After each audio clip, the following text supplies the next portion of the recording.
नमस्कार, SBT news में आपका स्वागत है। पेश है राजस्थान जोधपुर बीकानेर जिले की बड़ी खबरें। राजस्थान हाई कोर्ट ने रजिस्ट्रार न्यायिक को यह स्पष्ट तौर पर बताने के निर्देश दिए हैं कि जयपुर बेंच में आपराधिक मामलों में रजिस्ट्री द्वारा शपथ पत्रों की मांग की जा रही है या नहीं। यदि नहीं तो मुख्य पीठ पर अलग पैमाना क्यों रखा गया है। पिछली सुनवाई पर न्यायाधीश दिनेश मेहता की एकल पीठ ने याचिकाकर्ता लूणकरण जिंदल की याचिका पर सुनवाई के दौरान सीआरपीसी की धारा 482 के तहत पेश याचिकाओं में दस्तावेजों के समर्थन में शपथ पत्र की आवश्यकता को लेकर प्रावधानों का ब्यौरा मांगा था। रजिस्ट्रार न्यायिक ने कोर्ट के आदेश की पालना में एक रिपोर्ट पेश की, जिसमें एक स्थानीय आदेश का उल्लेख किया गया है। माध्यमिक शिक्षा बोर्ड राजस्थान की 24 मार्च से होने वाली परीक्षाओं में इस साल अनुपस्थित होने वाले परीक्षार्थियों के प्रश्न पत्र पर वीक्षक को रोल नंबर लिखना होगा। टोंक जिला शिक्षा अधिकारी मुख्यालय प्रारंभिक शिक्षा रामनिवास शर्मा ने बताया कि माध्यमिक शिक्षा बोर्ड राजस्थान अजमेर की ओर से इस साल प्रश्न पत्र आउट होने की घटनाओं को रोकने के लिए यह सुनिश्चित किया गया है। टोंक जिले में कुल 43,005 परीक्षार्थी परीक्षा में बैठेंगे, जिनमें उच्च माध्यमिक एवं वरिष्ठ प्रवेशिका में 20,274, माध्यमिक एवं प्रवेशिका के 22,731 परीक्षार्थी शामिल होंगे। राजस्थान विधानसभा में मुख्यमंत्री के सलाहकार और विधायक संयम लोढ़ा ने खुद और कांग्रेस नेताओं को गांधी नेहरू परिवार का गुलाम बताया। विधानसभा में बहस के दौरान संयम लोढ़ा ने कहा कि सदन में अभी भाजपा विधायक कर रहे थे कि ये तो गांधी नेहरू परिवार के गुलाम है। हाँ, हम हैं गुलाम। जब तक हमारे शरीर में सांस है, हम गांधी नेहरू परिवार की गुलामी करेंगे, क्योंकि इस देश का निर्माण गांधी नेहरू परिवार ने किया है। राजस्थान में लगातार बढ़ रही गर्मी के बावजूद प्याज के भाव में गिरावट का दौर जारी है। इसकी मानगी है कि सीकर मंडी में प्याज बुआई की तुलना में कम आ रहा है। मंडी में पिछले 2 दिन के दौरान औसतन 15,000 कट्टे की आवक हो रही है, जबकि मार्च के अंतिम सप्ताह में प्याज की आवक 30,000 कट्टे तक प्रतिदिन पहुंच जाती है। प्याज के कम भावों को देखते हुए किसानों ने प्याज की खुदाई के काम को भी कम कर दिया है। मंडी में लाने के दौरान परिवहन लागत ज्यादा होने के कारण किसान अपने प्याज को खेतों से सीधे ही बेच रहे हैं। 2 दिन पहले तक जहां कयास लगाया जा रहा था कि पेट्रोल व डीजल के दामों में कोई खास इजाफा नहीं होगा, वहीं सभी कयासों पर पानी फेरते हुए 140 दिन बाद तेल कंपनियों ने पेट्रोल डीजल के दामों में बढ़ोतरी करना शुरू कर दिया है। पेट्रोल डीजल के दामों में ये बढ़ोतरी कच्चे तेल की लगातार चढ़ती कीमतों और रूस यूक्रेन युद्ध के चलते ग्लोबल तेल के दाम बढ़ने के चलते हुई है। पेट्रोल में 88 पैसे और डीजल में 83 पैसे प्रति लीटर का इजाफा किया गया है। अब माना जा रहा है कि पेट्रोल डीजल की कीमतों में रोजाना बढ़ोतरी होगी। सरस दूध बुधवार शाम को 2 रुपए सस्ता मिलेगा। सरस जयपुर डेयरी समेत राजस्थान के तमाम जिला संघों की ओर से बजट के बाद 10 मार्च को दूध के दाम 2 रुपए बढ़ाए गए थे। मुख्यमंत्री अशोक गहलोत ने सोमवार को विधानसभा में दूध के बढ़े हुए दाम वापस लेने की घोषणा की थी।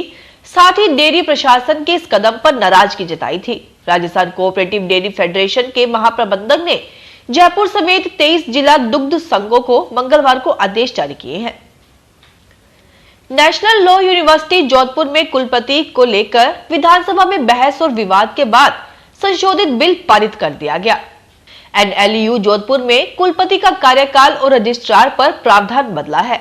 एनएलयू जोधपुर में अब तक एक व्यक्ति के कुलपति पद पर टर्म को लेकर कानून में प्रावधान नहीं था। अब नेशनल लॉ यूनिवर्सिटी संशोधन में यह प्रावधान किया गया है कि एक व्यक्ति 2 बार से ज्यादा कुलपति नहीं बन सकता।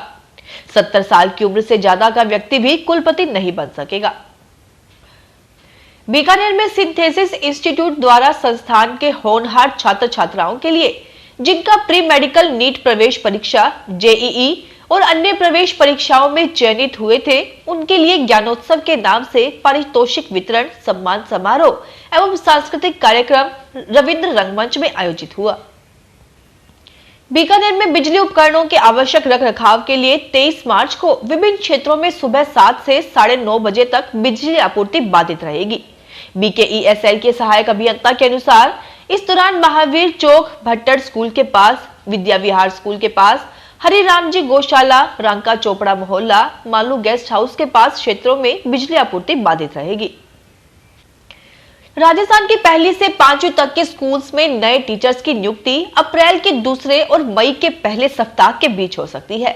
फिलहाल सभी जिलों में डॉक्यूमेंट वेरिफिकेशन का काम चल रहा है। इसके बाद विभाग कट ऑफ जारी करेगा। इसके आधार पर नियुक्ति दी जाएगी। कट ऑफ राज्य स्तर पर होगी। उससे अधिक अंक वाले कैंडिडेट्स को प्रदेश के अलग अलग जिलों में नियुक्ति दी जाएगी। शिक्षा विभाग इन दिनों नियुक्ति के लिए दिन रात जुटा हुआ है। राज्य में 15,500 टीचर्स की नियुक्ति रीट लेवल 1 के आधार पर होनी है। अब तक कट ऑफ के आधार पर कैंडिडेट्स के डॉक्यूमेंट वेरिफिकेशन हो रहे हैं। इस आधार पर सभी को नियुक्ति नहीं मिलेगी। राजस्थान माध्यमिक शिक्षा बोर्ड की 12वीं की परीक्षाएं 24 मार्च और 10वीं बोर्ड की परीक्षा 31 मार्च से शुरू होगी। इन परीक्षाओं के लिए परीक्षा प्रश्न पत्रों का वितरण सीमांची गेट के पास महेश उच्च माध्यमिक विद्यालय में किया गया। कड़ी सुरक्षा के बीच परीक्षा सेंटरों के लिए प्रश्न पत्रों को रवाना किया गया, जो परीक्षा सेंटर के नजदीकी पुलिस थाने में कड़ी सुरक्षा के बीच रखे जाएंगे। ट्रेन से 2 लाख रुपए से भरा एक बैग चोरी होने के मामले में पुलिस ने एक युवक को गिरफ्तार करने में सफलता हासिल की है। इसके साथ एक नाबालिग को भी संरक्षण में लिया गया है। चोरी के बाद 2-2 हजार के नोट लेकर खरीदारी करने निकले नाबालिग के आधार पर पुलिस शातिर चोर तक पहुंची। इन दोनों के पास से पुलिस को 5 लाख रुपए से अधिक की नकदी के अलावा कुछ सामान भी मिला है। जोधपुर के उम्मेद अस्पताल के सभागार में नेशनल हेल्थ मिशन के तत्वाधान में थैलेसीमिया, हीमोफीलिया एवं स्वैच्छिक रक्तदान की जिला स्तरीय 1 दिवसीय कार्यशाला मंगलवार को आयोजित हुई। कार्यशाला का शुभारंभ कार्यवाहक अधीक्षक डॉक्टर BS जोधा ने दीप प्रज्वलित कर किया। डॉक्टर जोधा ने कार्यशाला को संबोधित करते हुए थैलेसीमिया संबंधित जानकारी देते हुए रक्तदान के महत्व पर प्रकाश डाला। जोधपुर शहर में रंग पंचमी धूमधाम से मनाई गई। इस दौरान कई कार्यक्रम आयोजित हुए। पाल रोड स्थित कन्हैया गौशाला प्रांगण में रंग पंचमी के अवसर पर फागोत्सव, होली स्नेह मिलन धूमधाम से मनाया गया। सूरसागर बड़ा राम द्वारा के महंत रामप्रसाद महाराज के सानिध्य में संत अमृताराम, संत वील महाराज के श्रीमुख से एक से बढ़कर एक होरिया भजन प्रस्तुत किए तो भक्त झूम उठे। वहीं महिलाओं ने जमकर ठाकुर जी के आगे नृत्य किया और पुष्प होली खेली। राजस्थान के सीकर जिले के AVVNL कार्यालयों में स्थापित 26 ई मित्रों को खाली करने के आदेश के विरोध में ई मित्र संचालकों ने मंगलवार को कलेक्टर को ज्ञापन देकर आदेश निरस्त करने की मांग की। ज्ञापन में लिखा कि AVVNL के सभी ऑफिसों में पिछले लंबे समय से ई मित्र स्थापित किए गए हैं, जिनका कार्य संतोषप्रद है। खुद बिजली निगम भी यह लिख चुका है। फिलहाल इस बुलेटिन में इतना ही। फिर हाजिर होंगे और बड़ी खबरों के साथ। SBT न्यूज के वीडियो देखने के लिए हमारे चैनल को सब्सक्राइब करें और नोटिफिकेशन पाने के लिए बेल आइकन को प्रेस करें।